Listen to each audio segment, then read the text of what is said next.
कहानी की शुरुआत में हम स्नोबॉल नाम के एक डॉल्फिन को देखते हैं जो एक क्रिएचर के साथ खेल रहा होता है, लेकिन तभी उसे समुद्र के तल में रोशनी दिखाई देती है। वो उसे देखने के लिए वहां जाने लगता है, लेकिन उसके पास जाने पर पता चलता है कि ये तो एक बड़ा ऑक्टोपस है। वो स्नोबॉल को पकड़ लेता है और उसे परेशान करने लगता है। स्नोबॉल मदद मांगने के लिए चिल्लाने लगता है, लेकिन वहाँ कोई नहीं था, इसलिए ऑक्टोपस हंसने लगता है। तभी स्नोबॉल की आवाज से उसकी माँ वहाँ आ जाती है, जिसे देख ऑक्टोपस भागकर छिप जाता है। जब ये दोनों वहाँ से जाने लगते हैं तो वो ऑक्टोपस ऊपर टंगे पाइपों को उनके ऊपर गिरा देता है। दोनों उससे बचने की काफी कोशिश करते हैं, लेकिन फिर भी स्नोबॉल की माँ उस पाइप में फंस जाती है। वो अपनी परवाह ना करके स्नोबॉल को पानी के ऊपर जाने को कहती है ताकि वो सांस ले सके। स्नोबॉल ऊपर जाने लगता है, लेकिन उसके सामने वही ऑक्टोपस आ जाता है और उसे फिर से परेशान करने लगता है। लेकिन तभी ऑक्टोपस के ऊपर एक प्लेन क्रैश हो जाता है, जिससे ऑक्टोपस उसी प्लेन के नीचे दब जाता है और उसी के झटके से वो पाइप सरक जाती है, जिसकी वजह से स्नोबॉल की माँ की जान बच जाती है। स्नोबॉल वहाँ आता है, जिसके साथ एक इंसानी बच्चा होता है। यहाँ हमें पता चलता है कि स्नोबॉल उस बच्चे को उसी जहाज के मलबे से लाया है। उसे देखकर स्नोबॉल की माँ को पता चलता है कि उसे ऑक्सीजन की जरूरत है, इसलिए वो तुरंत बच्चे को लेकर पानी के ऊपर जाती है। इसके बाद हम समुद्र के कई क्रीचर्स को देखते हैं और इन सभी का एक कछुआ सरदार होता है। सरदार को उस बच्चे की मासूमियत देखकर उसे समुद्र में रहने की इजाजत दे देता है। इसके बाद स्नोबॉल की माँ उस बच्चे का नाम लुकस रखती है। समय बीतता है और हम स्नोबॉल और लुकस को देखते हैं जो अब बड़े हो चुके हैं और वो हमेशा हंसी खुशी खेलते रहते हैं। लेकिन एक दिन स्नोबॉल लुकस को उसकी सच्चाई बता देता है कि वो उसे जहाज के मलबे में मिला था और ये भी कहता है कि तुम डॉल्फिन नहीं हो और न ही कोई क्रिएचर, तुम तो बस एक इंसान के बच्चे हो। ये बात सुनकर लुकस उससे और भी सवाल पूछने लगता है और कहता है तो मुझे उसी जहाज के मलबे के पास ले चलो। लुकस के काफी जिद करने पर स्नोबॉल उसकी बात मान जाता है और दोनों वहाँ पहुँच जाते हैं। लुकस जहाज के मलबे के अंदर जाने के लिए उसका दरवाजा खोलता है और दोनों अंदर चले जाते हैं, लेकिन दोनों इस बात से अनजान थे कि इनकी इस गलती की वजह से सालों पहले कैद हुआ ऑक्टोपस मलबे से बाहर निकल जाएगा और इन्हें पता भी नहीं चलता। तभी लुकस को एक लॉकेट मिलती है। लुकस उसमें लगी फोटो को अपनी माँ मानकर उसे रख लेता है और वहीं इन्हें ढेर सारे चमकते हुए प्लांटिस मिलते हैं, जिसे खाने के बाद दोनों अपना होश खो बैठते हैं और खुशी से खेलने लगते हैं। लेकिन स्नोबॉल की माँ को ये बात पता चल जाती है कि स्नोबॉल लुकस को सारी सच्चाई बता चुका है और ये दोनों जहाज के मलबे में भी गए थे। लेकिन लुकस स्नोबॉल की माँ से गुस्सा हो जाता है क्योंकि उन्होंने उससे ये बात छिपाई थी। इसलिए लुकस को लगता है कि उसकी असली माँ उसे जहाज के मलबे में मिल सकती है और लुकस स्नोबॉल के साथ वहाँ पहुँच जाता है। लेकिन तभी वहाँ स्नोबॉल की माँ आ जाती है, जो उन्हें वहीं रुकने को कहती है और खुद की जान खतरे में डालकर मलबे के अंदर लुकस की माँ को ढूंढने चली जाती है। लेकिन तभी इसका फायदा उठाकर वो ऑक्टोपस स्नोबॉल की माँ को उसी मलबे में कैद कर देता है। ये दोनों अपनी माँ को बचाने की बहुत कोशिश करते हैं, लेकिन लुकस को ऑक्सीजन की कमी होने लगती है। इसलिए स्नोबॉल की माँ स्नोबॉल को उसे ऊपर ले जाने को कहती है ताकि उसे ऑक्सीजन मिल सके। स्नोबॉल ऐसा ही करता है और कठिनाइयों का सामना करते हुए लुकस को बचा लेता है। इसके बाद ये दोनों अपने कबीले के सरदार के पास जाते हैं और उन्हें सारी बात बताते हैं, लेकिन उन्हें लगता था कि वो तो सालों पहले ही मर चुका है। तभी वहाँ वो ऑक्टोपस आ जाता है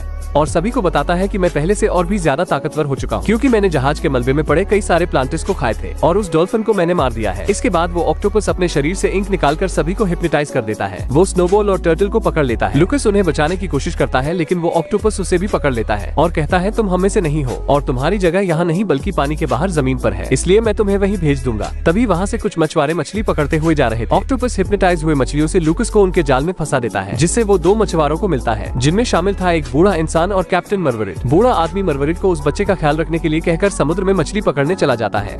कुछ देर बाद जब लुकस की आंख खुलती है तो वो अपने आप को जमीन पर पाता है, इसलिए वो चुपके से वहाँ से समुद्र में भागने लगता है, लेकिन मरवरिट उसे देख लेता है और पकड़ लेता है। लुकस किसी भी तरह वहाँ से निकलकर समुद्र के किनारे आता है, लेकिन वो वहाँ कई सारे डॉल्फिन्स को देखता है जो उसी कमीने ऑक्टोपस की वजह से यहाँ फंस चुके थे, जिसमें स्नोबॉल भी शामिल होता है। वो दोनों अपनी माँ के गुजर जाने के दुख से रोने लगते हैं। मरवरिट लुकस को डॉल्फिन से बात करते हुए देखकर घबरा जाता है और जब लुकस स्नोबॉल को समुद्र में ले जाने की कोशिश कर रहा था तो उसे देख मरवरिट भी लुकस के साथ स्नोबॉल की मदद करता है और दोनों स्नोबॉल को समुद्र तक छोड़ देते हैं। इसके बाद मरवरिट लुकस को वही लॉकेट दिखाकर कहता है कि मैं तुम्हारी माँ को जानता हूँ और मैं तुम्हें वहाँ लेकर जा सकता हूँ। मरवरिट की ये बातें सुनकर लुकस मान जाता है और स्नोबॉल को अकेला ही समुद्र में भेज देता है। दूसरे दिन जब लुकस सो रहा था तो मरवरिट उसे एक कमरे में बंद करके वहाँ के सबसे अमीर मछुआरे के पास जाता है और उसे बताता है कि मेरे पास एक ऐसा लड़का है जो मछलियों से बात भी कर सकता है और पानी में भी देर तक रह सकता है। ये सुनकर वहाँ के सभी मछुआरे उसका मजाक बनाने लगते हैं। अमीर मछुआरा उससे कहता है अगर ऐसी बात है तो वो पानी में सबसे तेज तैरता भी होगा और अगर तुम्हें अपनी बात को सच्चा साबित करना है तो उस बच्चे को हमारी रखी गई शी सेल हंटिंग कंपटीशन में शामिल करना होगा।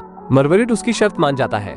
इसके बाद हम लुकस को देखते हैं जो उस कमरे से बाहर आ चुका था। वो बाजार में अपनी माँ को ढूंढ रहा था कि तभी उसे किसी के मदद की पुकार सुनाई देती है। जब वो अंदर जाकर देखता है तो वहाँ एक मछली होती है जिसे मछुआरे कैद करके रखे थे। ये देखते ही लुकस उस मछली को लेकर भागने लगता है, लेकिन सभी बाजार के लोग उसे चोर समझकर पकड़ने लगते हैं। लुकस किसी भी तरह उसे समुद्र तक ले जाने की कोशिश करता है, लेकिन उसके सामने सभी मछुआरे उसे पकड़ने के लिए खड़े थे। लेकिन लुकस उस मछली को उनके ऊपर से समुद्र में फेंक देता है, जिससे मछली बहुत खुश होती है, लेकिन जब वो समुद्र में गिरती है तो फिर से उसी कांच के बर्तन में फंस जाती है। इसके बाद मरवरिट लुकस को मछुआरों से बचाकर अपने घर लाता है और दूसरे दिन से उसकी ट्रेनिंग शुरू कर देता है। एक दिन मर्रीड लुकस से डील करता है कि अगर तुम इस कंपटीशन को जीत गए तो मैं तुम्हारी माँ से तुम्हें मिलाऊंगा। इसी तरह कंपटीशन का दिन आ जाता है जहाँ मछुआरों के 4 आदमी एक एक करके समुद्र में कूद जाते हैं। इसके बाद लुकस स्नोबॉल को बुलाता है और उसके साथ समुद्र के तल में सीशेल ढूंढना शुरू कर देता है। वहीं हमें समुद्र में एक और आदमी नजर आता है जो समुद्र में स्विमिंग सूट पहनकर किसी चीज की तलाश कर रहा होता है और उसे लुकस का वो लॉकेट मिल जाता है। वहीं मछुआरों के 4 आदमी फटाफट ढेर सारे सीशेल ढूंढ लेते हैं और जब सीशेल को गिना जाता है तो लुकस उनकी बराबरी नहीं कर पाता क्योंकि वो बहुत ही कम सीशेल ला पाया था, जिस वजह से मर्रीड ये शर्त हार जाता है और शर्त के अनुसार उसे मछुआरे के नाव पर काम करना पड़ेगा। लेकिन उनके जाने के बाद मर्रीड को पता चलता है कि लुकस द्वारा पाए गए सभी सीशेल में कीमती मोती हैं। ये देखकर मर्रीड खुशी से झूम उठता है क्योंकि इन मोतियों से वो करोड़पति बन सकता है। लेकिन तभी वहाँ एक हुक आकर उनके नाव पर फंसता है, इसलिए मर्रीड मोतियों को बचाने के लिए उन्हें निगल जाता है। उतने में एक लकड़ी आकर उसके सर में लगती है जिस वजह से वो बेहोश हो जाता है और आंख खुलने पर मर्रीड और लुकस खुद को बड़ी जहाज पर पाते हैं जहां उन्हें 3 महिलाएं दिखती हैं। वो मर्रीड को डराकर उन मोतियों के बारे में पूछती हैं, लेकिन उन्हें पता चलता है कि मर्रीड मोतियों को निगल चुका है। इसलिए वो दोनों को लेकर एक आइसलैंड पर जाते हैं जहां उनकी रानी रहा करती है, जो कि एक बूढ़ी औरत है और वो एक गुफा में जादुई सूप तैयार कर रही थी। इसलिए उन्हें उन मोतियों की जरूरत थी जो मर्रीड निगल चुका है। लेकिन वो मर्रीड को देखते ही पहचान जाती है क्योंकि 10 साल पहले मर्रीड एक औरत को इस बुढ़िया के पास लाया था। असल में जो प्लेन सालों पहले क्रैश हुआ था उसमें लुकस और उसकी माँ भी थी। मर्रीड किसी तरह लुकस की माँ को तो बचा लेता है लेकिन बाकियों का कुछ पता भी नहीं चला और तब से वो बूढ़ी औरत लुकस की माँ का ख्याल रखती थी। लेकिन इतने वर्षों बाद भी लुकस की माँ के हालत में कोई सुधार नहीं आया था। वो सभी ये सोच ही रहे थे कि उन्हें क्या करना चाहिए। इतने में वही बूढ़ा व्यक्ति वहाँ आ जाता है जिसने लुकस का वो लॉकेट पाया था। वो उन्हें कहता है कि जो प्लेन क्रैश हुआ था उसमें एक केमिकल भी था और सिर्फ वही केमिकल लुकस की माँ को ठीक कर सकता है, लेकिन उसे वहाँ से केवल लुकस और उसका डॉल्फिन ही ला सकता है। लुकस ये सुनते ही अपनी माँ के लिए वो केमिकल लाने के लिए तैयार हो जाता है और रात में जब सब सो रहे थे तो लुकस उस बूढ़े आदमी के साथ समुद्र में उस केमिकल को लाने के लिए निकल जाता है। समुद्र के अंदर जाने पर लुकस को पता चलता है कि उस कमीने ऑक्टोपस के इंक के कारण पूरे समुद्र के जीव धीरे धीरे उस ऑक्टोपस के गुलाम बनते जा रहे हैं। लुकस किसी भी तरह उस ऑक्टोपस से चिपटे हुए उस जहाज के मलबे तक पहुंच जाता है और उस केमिकल को ढूंढकर उस बूढ़े मछुआरे को दे देता है। लेकिन केमिकल को पाते ही वो मछुआरा लुकस को अपनी असलियत बताता है कि वो कई सालों पहले से इस केमिकल की तलाश कर रहा था और वो लुकस के परिवार के साथ उस केमिकल को तैयार किया था जो किसी भी जीव को बहुत ही शक्तिशाली बना सकता है और इसी कारण तुम्हारे पिता की मौत हो गई, जिससे लुकस की माँ समझ गई कि ये इंसानों के लिए कितना खतरनाक हो सकता है और ये किसी गलत हाथों में ना पड़ने पाए। लेकिन ये बूढ़ा इंसान उस केमिकल से खुद को पावरफुल बनाना चाहता था, इसलिए लुकस की माँ किसी भी तरह प्लेन से निकल जाती है। लेकिन ये बूढ़ा इंसान उस प्लेन को ही क्रैश करवा दिया था। इसकी बातें सुनकर लुकस उस पर गुस्सा होता है और उसे मारने के लिए आगे बढ़ता है, लेकिन वो बूढ़ा इंसान उस केमिकल को समुद्र में डाल देता है और उसे वो कमीना ऑक्टोपस पी लेता है, जिससे वो बड़ा और खतरनाक हो जाता है। इसलिए वो उस मछुआरे का पालतू बन जाता है।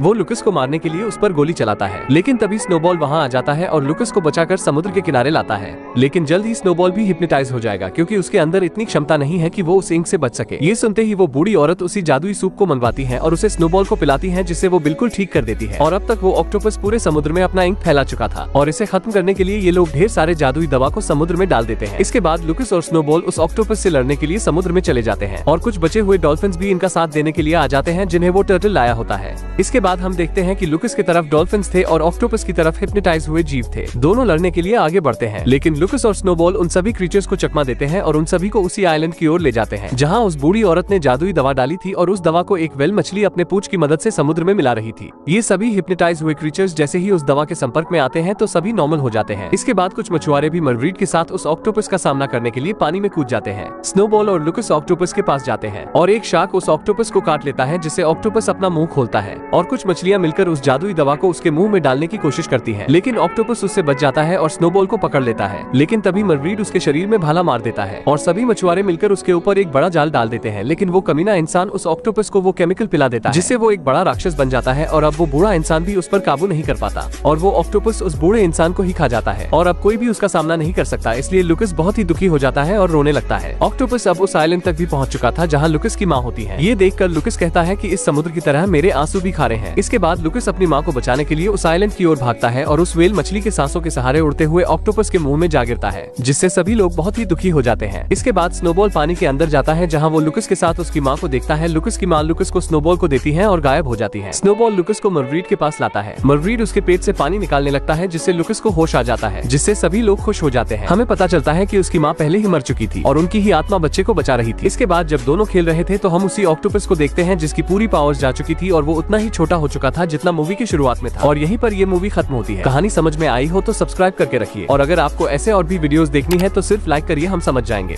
और अगले संडे तक वीडियो आ जाएगी।